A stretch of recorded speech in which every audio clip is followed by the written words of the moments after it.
Hello everyone, I'm with me, and today we're going to be talking about what obsession looks like. Let me give you some context. The video I'm about to show you contains several voicemails that take place between September 21st and September 22nd in 2011. I will admit, a very long time ago. However, despite its age, I think it's still a very good way of looking at how obsessed an individual can be over someone. Alright, let's read before we begin. So basically, this was towards the end of September, after we dated for 3 weeks. He dumped me because of a Facebook status I made. He told me to never speak to him again. I spent a couple of hours messaging him on everything online that I possibly could, and he just ignored me and told me to leave him alone. It sucks to be dumped over something as trivial as a Facebook status. If there's a problem, let's just talk about it. So eventually, I gave up, declared it a lost cause, and deleted him from everything online. You know, to move on like a normal person. A very healthy way to deal with a breakup. It was only 3 weeks anyway, so moving on is the best thing to do.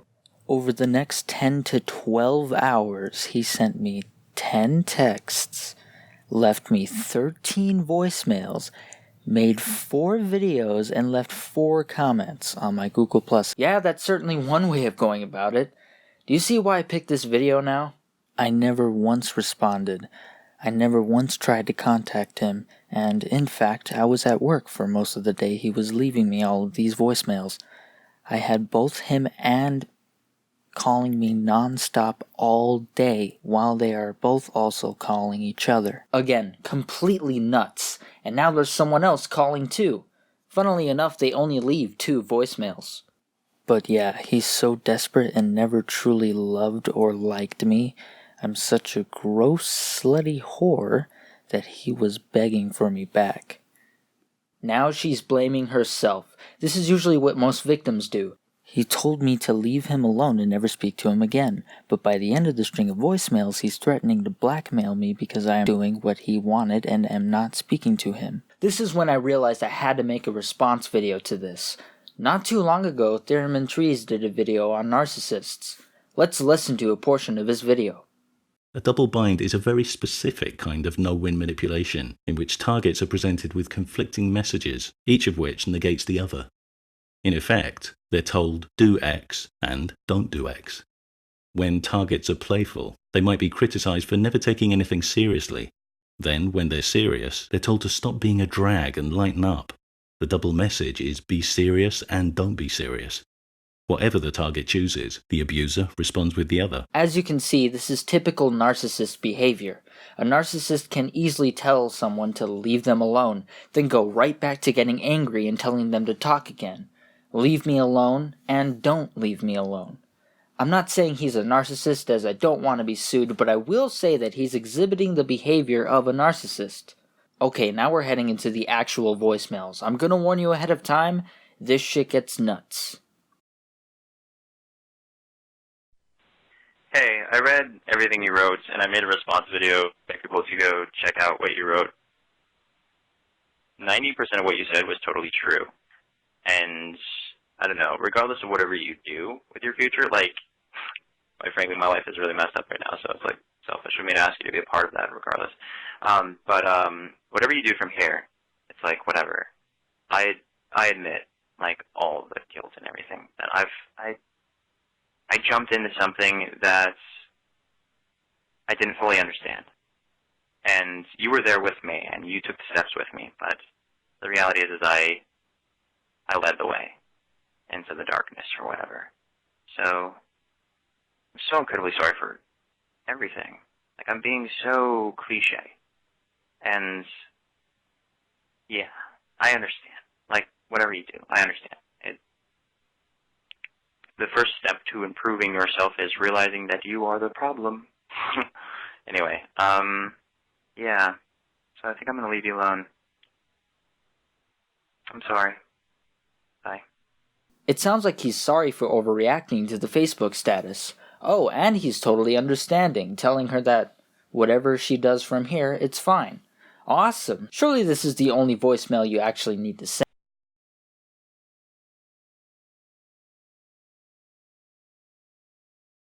Alrighty, down the rabbit hole we go. Listen, I don't know why I missed it the first time, but I read across the part where you said something about being homeless and jobless. Dude, you're not homeless. Come on. Like, seriously, I am here. If you need anything, just let me know. Okay? Bye. Okay, he's offering her a place to stay. Very thoughtful. However, she claims that she was at work when these voicemails were happening. Communication error? Maybe. Let's carry on. The third voicemail is him telling her a story, and there's a lot of names thrown in there, so let's just move on from that.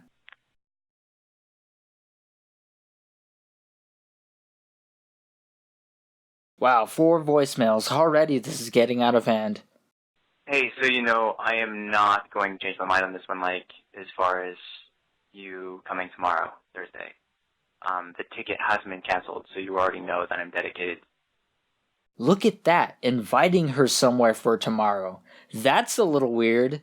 You already left 3 voicemails, why not just wait before you start inviting people to shit? Damn.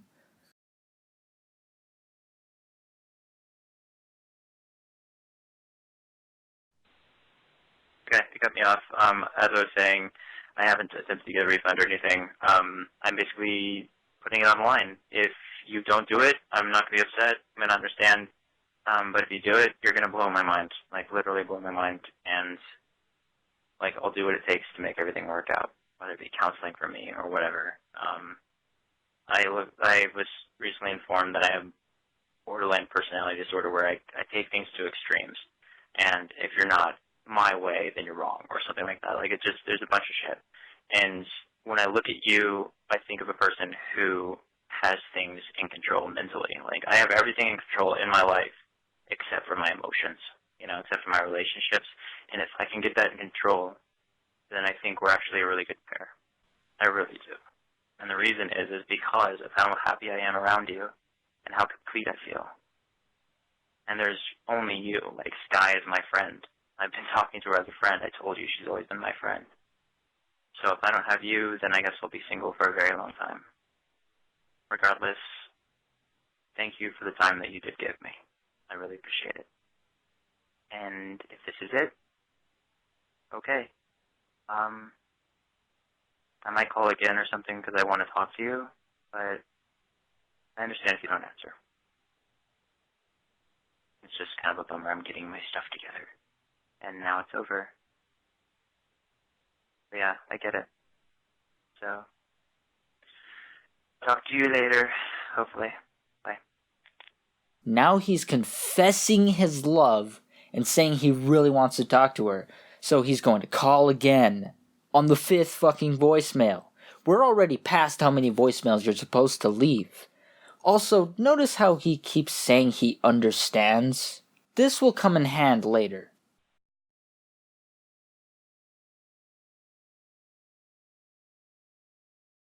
Hello, I am calling you again, because, I don't know, I'll stop calling you after Thursday, I promise. I promise.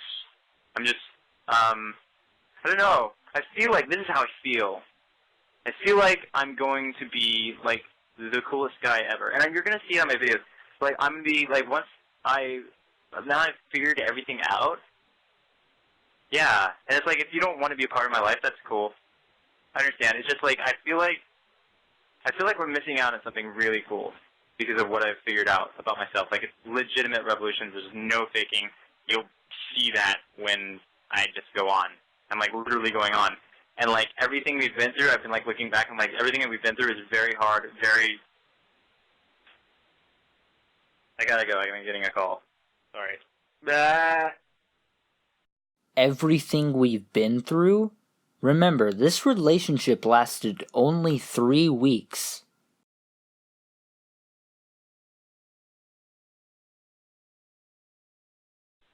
Hey, I was gonna say, calling you is like playing the lottery. You don't think you're ever gonna win, but you sure hope so. Problem is, I've turned into a stalker, so I'm going to stop now. I was going to be cute, make noises, make you smile, make everything seem okay. But the bottom line is, all I'm going to be doing now is waiting for your call. Hoping, well, I mean, I got to edit and live my life and all that stuff, but I will have my phone by me. It's your choice, buddy. I'm here. I'm queer, and I don't drink beer. Woo! Sure. I need to stop, though, because I don't want to turn into total creep. Okay. So, believe me or not, I want to work everything out, but that's okay if you don't want to. I understand. It could be beautiful. It could be amazing. It could be so gorgeous, but you don't believe in me anymore. So, and just so you know, everything I said publicly, there were never attacks on you. I was just living my life. Like, it's kind of like how you were just living your life when you said the thing about sensual massage. You're just being you. And I felt offended, like it was an attack or some kind of like horrible insult or something. We're reading the same book here. Same book. Different perspectives. We can work this out, but if you don't want to, I understand. So call me or not, or live your life, or be free, be whatever you want. I'm not here to judge you or control you or do anything ever again. If I do, I need to sit in the counselor's office until I figure my problems out. I promise. A big super promise. This is a guy saying, I'm dedicating myself to making you happy. If you want that, you don't believe in me, okay. That's sad. That's okay. And my friend, so just so you know, she's in my life. She's my friend. Because she's cool and she's helping me through all this. So, bye-bye. Okay, so he keeps talking about different people he's friends with and how they're all just his friends. Very strange. We get it the first time, you don't have to repeat it. He's also talking about how he needs to stop and how he's turning into a creep. Yet he will continue.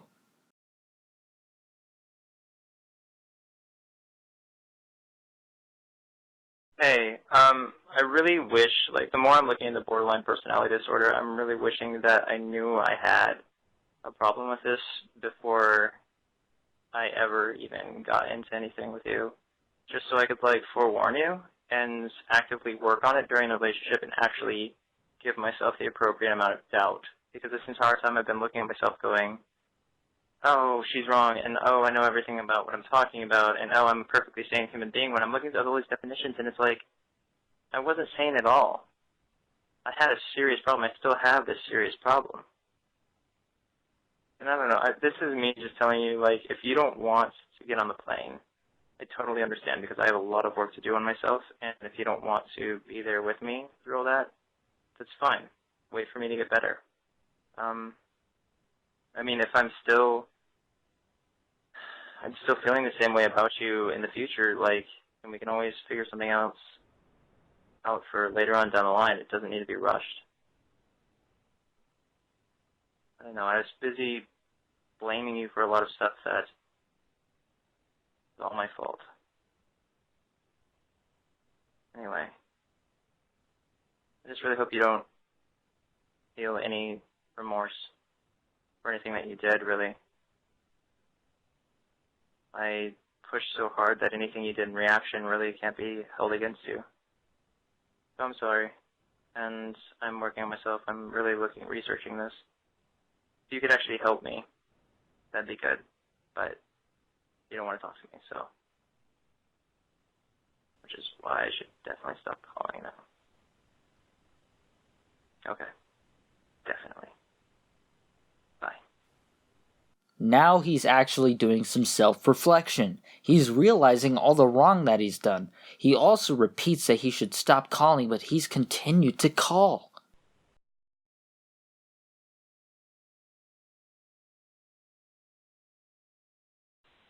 Okay, so this is what's killing me. I keep thinking back to the hotel and back to all our Skype conversations, and I'm stuck in that rut that a lot of people are, where when they get out of a relationship, all I remember is good. And I think it's especially because I feel like I'm at fault, is that it's hard for me. Like, I think that you have it easy because I've admitted all my guilt. And, I mean, easy to an extent that on the emotional level, not on your situation, because I'm sure your situation isn't perfect. in other areas. But you know that I'm wrong in so many areas, and because of that, you can so easily move on. And yet, I'm stuck with this, I was wrong, and I feel like a piece of crap, and I just want to make everything right. You know? So I hope that on a human level, you can sympathize with me. You know, just talk to me regular and realize that's what's going on in my mind. So I guess I'll just feel guilty forever. And that's how it has to be. So, I don't know. I'll talk to you later. Bye.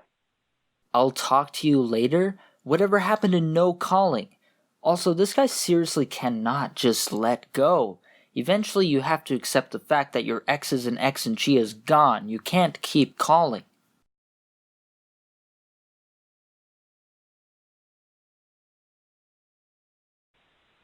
Hey. I'm not sure why I'm leaving a message this time. Yeah. Oh my god. Okay, remember when you were calling me earlier and you're like, I'm using every media outlet to contact you. I'm like trying everything. I'm begging for you to come back to me and all this stuff. It's like, I'm like that, but like an elongated version. Like, you're not giving me the mercy that I gave. So I'm stuck in limbo. This sucks, dude. Like, okay, do me a favor. Please, at least in some way, write me saying no. You know what? Never mind. I'm going to take you not responding as a no. So if you get on that plane, which I doubt you're going to, but hey, maybe you're crazy enough to do it, then awesome. But if not, I'm going to leave it alone now. I'm actually going to, well, I shouldn't disable my phone because you could call. I'm going to control myself, and I will leave it alone now. Hopefully I have entertained you, and hopefully you are having a good night. Goodbye. You're not giving me the mercy that I gave. This is where it all comes crashing down. He is now automatically expecting something to come out from his quote-unquote mercy. He's acting like a nice guy. I did this, therefore I deserve this. This is a really unhealthy mentality. He's also comparing his behavior to her behavior, as if she left him 13 fucking voicemails.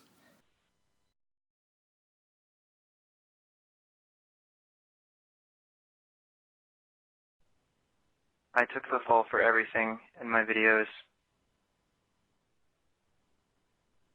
and now I'm getting nothing but crap about it. I made a 20-minute video defending myself because there's things that you said that needed to be clarified. Except I stopped fighting because I didn't want you to be hurt anymore. I didn't want people to attack you anymore. And now I'm on the receiving end of so much criticism. I'm losing subscribers and likes like crazy. I'm asking you for mercy. Did I sacrifice myself for nothing?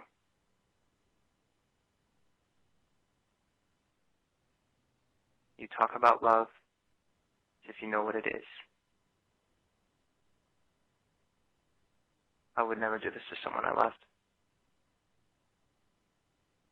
I've given everything that I could to play the nice guy, to be a good person. Nothing's coming back to me. And I guess that's how it has to be.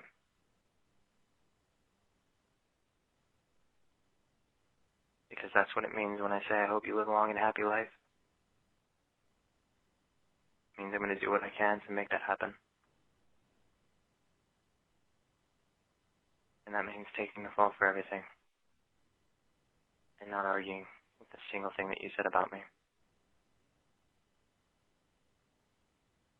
I hope you give me a chance, but if you don't, okay. I'm still sorry for everything. And I still love you. I wish you would have some urge to say the same. But I'm left in the cold darkness, completely alone. Goodbye. Did I sacrifice myself for nothing? Now he's saying he's the victim. He's the one losing all these subs and likes because he quote-unquote sacrificed himself. And then he pushes the blame onto who he's calling. You know, the real victim? I would never do this to someone I love.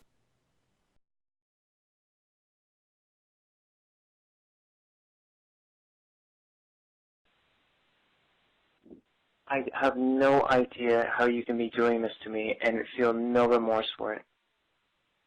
I'm completely oblivious to how you can live with this. I have no idea. You completely ignore me. I should do nothing but support you and say, look at her side of the story, and everyone pay attention, and you ignore me. How can you do this to another human being? I just don't understand. Notice how several times earlier I mentioned his previous calls about how he said he understands? Now notice how he doesn't understand, with some victim blaming in there as well. Similar to a narcissist. I understand and I don't understand. Okay, we're on to the final voicemail.